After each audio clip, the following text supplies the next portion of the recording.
This is a short clip from my parent membership group on Subscribestar. That's where I post my most practical and comprehensive videos. Once a month, I address common questions in the form of a topic video. And I also run live monthly Q&As where parents can submit a question and briefly talk through their situation with me. Please check out my Subscribestar to learn more about the different subscription levels. Now here's the video.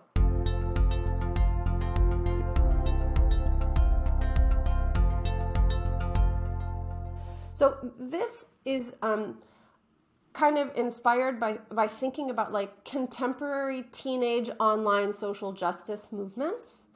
And frankly, of course, on the other side of that, the kind of like very simplistic anti-woke cruelty that sometimes happens online too, right? So there's an impetus behind, I think, the social justice kids, which most of your kids are more along that line, right?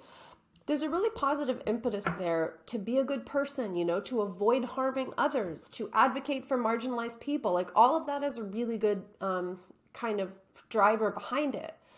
But some of the language used is actually quite dehumanizing. So think about like victim versus perpetrator, oppressed versus oppressor. So these labels don't actually reflect the humanity of each party, both the offender and the offended.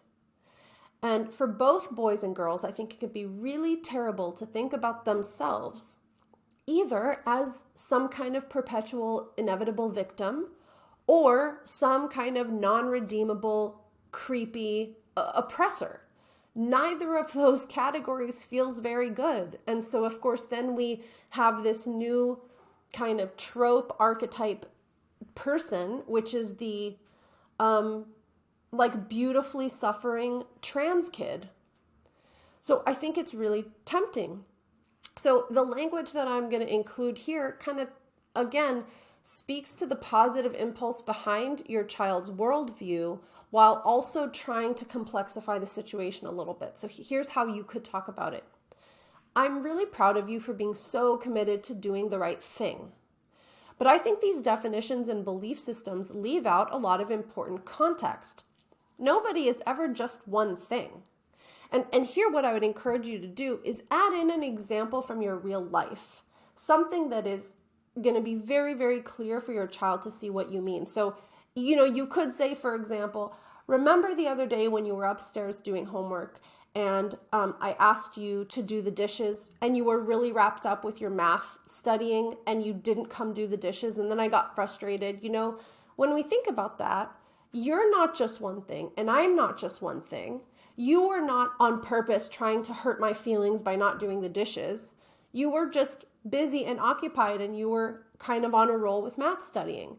And I was not trying to ruin your math grade by asking you to do dishes. I was just cleaning up, and we all kind of take part together in the family. So that's an example that has nothing to do with social justice activism, really, but it can show how the way we frame things can be a little bit black or white or all or nothing. Like, I can't believe mom asked me to do dishes. She wants me to fail my math test.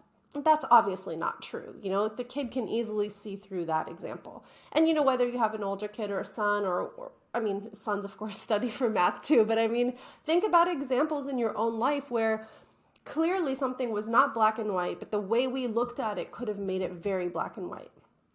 If you found this video helpful, you'll want to join my parent membership group, where you'll find a lot more depth and detail, along with practical parenting advice.